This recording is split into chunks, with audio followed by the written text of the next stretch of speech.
وما ولاد عنده دعوه مدنيه وبدل العنوان وما دارها في البطاقه الوطنيه غيمشي للحبس، غينفذ العقوبه.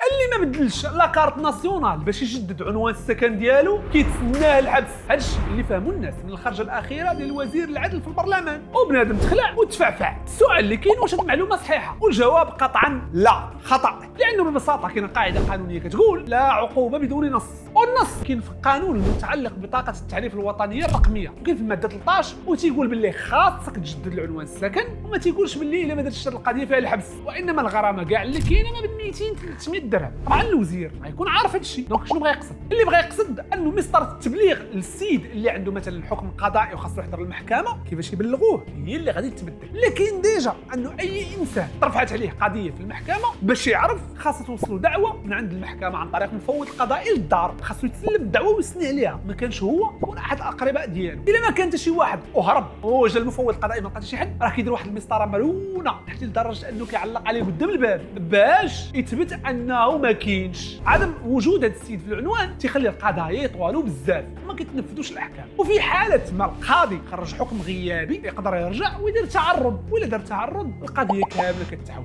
وهذا الشيء اللي كيديروه بزاف الناس بالعاني باش يطولوا في امد القضايا وكيبقى المشكل قائم. هذه الطريقه ديال التبليغ كاينه في جوج قوانين في المغرب، قانون المسطره المدنيه وقانون المسطره الجنائيه. الوزير باش يحل هذا المشكل ديال بنادم تيهرب اشنو مشى دار؟ مشى بدل في هاد القانونين بجوج، مشى للمسطره المدنيه حيدها في مره، طلع داك القانون وصوب قانون جديد اللي فيه مسطره التبليغ اخرى. والمسطره التبليغ اللي كاينه في المدني هي انهم كيمشيو لعنوان لاكارت ناسيونال، تيحطوا لك الاستدعاء في البريد، وديك الساعه بالنسبه للقاضي راك توصلتي وكيبدا الحكم ديالك وما عندكش الحق تعرض لانه القانون تبدل. هادشي في المسطره المدنيه. وفي المسطره الجنائيه ما دارش بحال المسطره المدنيه بدل القانون كامل، لا، وانما خرج قانون تيعدل في المسطره اللي ديجا كاينه. وفي التعديل قال فهذا التبليغ راه كنحيلكم على المسطره المدنيه، والتعديلات ديال المسطره الجنائيه دازوا في البرلمان وخرجوا في الجريده الرسميه، وغادي يبدا التطبيق ديالهم ابتداء من 8 ديسمبر. هذا الشيء اللي خلى الوزير يقول انه ابتداء من 8 ديسمبر غادي يبدا توصلك الاستدعاء لاكارت ناسيونال الا كانت عقوبه الحبس في الحكم اللي انت مستدعي عليه تمشي له. والشتاء هذا الهضره اللي قال الوزير حتى هي غلط. علاش؟ لانه كيف ما قلت لكم المسطره خداها من قانون المسطره المدنيه الجديد، وقانون المسطره المدنيه الجديد مازال ما خرجش الحيز التنفيذ، لانه من بعد ما خرج من البرلمان داز المحكمه الدستوريه، وملي داز المحكمه الدستوريه ما قبلاتوش. اذا على حسب ما تيبان الوزير فيه الجهد وطال عليه الدم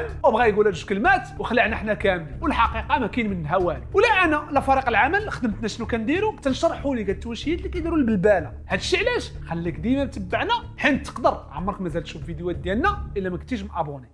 تهلا.